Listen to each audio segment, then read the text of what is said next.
Hello everybody, welcome to this video. So today we're going to be talking about the Haas effect and how I use it in orchestral, cinematic or hybrid music.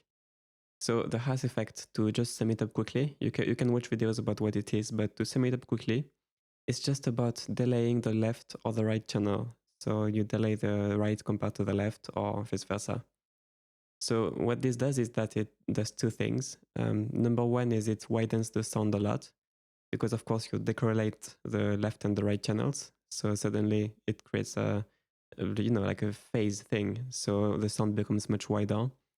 And the other thing that it does is that because now the sound is reaching one ear quite a lot before the next ear, say you delay the right 14 milliseconds, now the left ear, the signal is reaching the left ear 14 milliseconds before the right ear, right? So what that does is that it makes the sound feel like it's coming from the left, even though it's not actually panned to the left. You will hear in a second. So you can use these two things to your advantage to make the Haas effect work. So I don't like to use the Haas effect in like orchestral elements too much because it's very dramatic and it can cause phase issues, and it's not something that I like to use for like the main important stuff of the orchestra. But on like background pads, background pulses, like anything that's kind of secondary, it can really put something into a different plane of space almost, as you will hear in a second. It can really separate a sound and put it almost in a different dimension, which is great to just add a lot of depth to your mix. So just a few quick examples. So here is the track to start.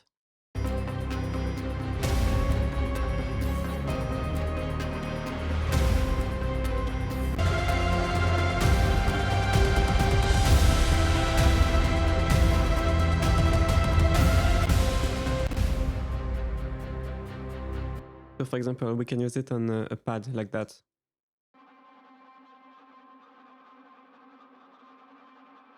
So check it out without.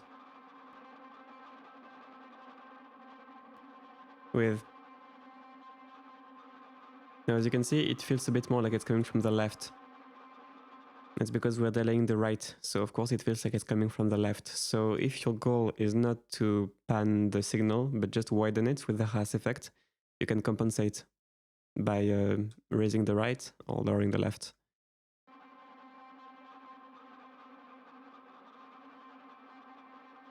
Now, if you want to hear what the Haas effect is doing in mono, you can check by putting a mono plugin after the Haas effect, or this one has a knob for that.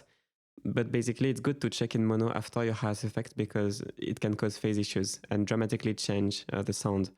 So I'm just gonna load a plugin to put the signal in mono and check what it does with and without the Haas effect.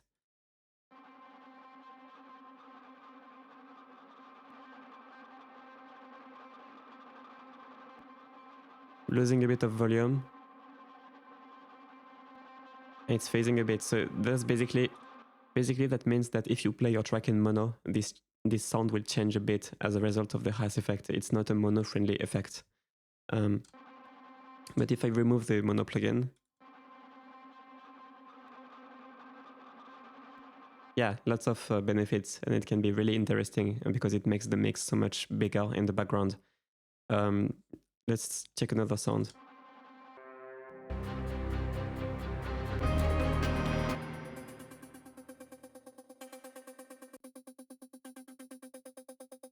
Oops, no, I meant to disable this one. Okay, no Haas effect. With Haas effect. Of course, in mono, it's gonna change a bit.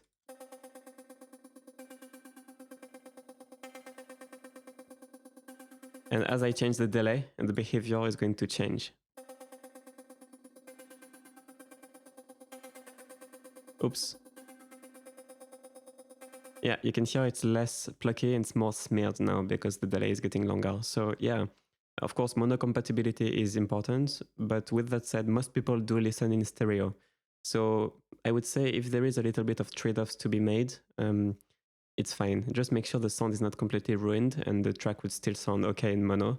But if it's just a little effect like that and you feel like the benefits of the extra width are just so big, it's okay to just kind of sacrifice the sound a little bit in mono. because most people would listen in stereo. But just keep that in mind, basically. It's going to change in mono. And the amount of delay is going to change the feel as well. So as I said before, you can also use the Haas effects to pan something in the mix, because it's not just to widen things. Because if you delay the right channel, now the signal is hitting the left ear first. So it tells your brain that the signal is coming from the left, even if the levels of the left and the right are identical, right? It's a bit weird, but that's how it works. So if I just don't compensate at all,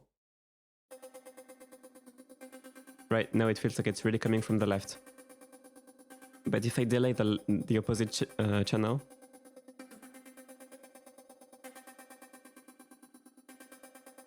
now it feels like it's coming from the right. So basically you can play around with that to put certain sounds on the right and put certain sound on the left. And this is not really like panning, but it's another way to pan, you know? It's like panning with delay. So you can use that to your advantage. Or if you have two kind of narrow pads that play at the same time, again, you can have one of the narrow pads widen to the left and one of the other narrow pads widen to the right. So it does two things. It widens things and puts them in a different plane and different dimension in the mix. And also it pans them. So use that on your background elements to add width and interest to your mix. It can be really useful. But be careful about the phase and don't really play with it too much on the main elements unless you're trying to do a special effect. But it's a very dramatic effect, so you need to be careful basically.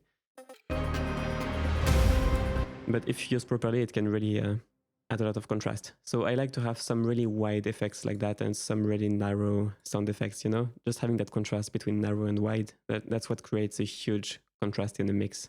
And that's what makes a mix interesting, in my opinion. Especially these mixes with lots of sound design going on. So yeah, guys, I hope that was useful, and I will see you later. Cheers!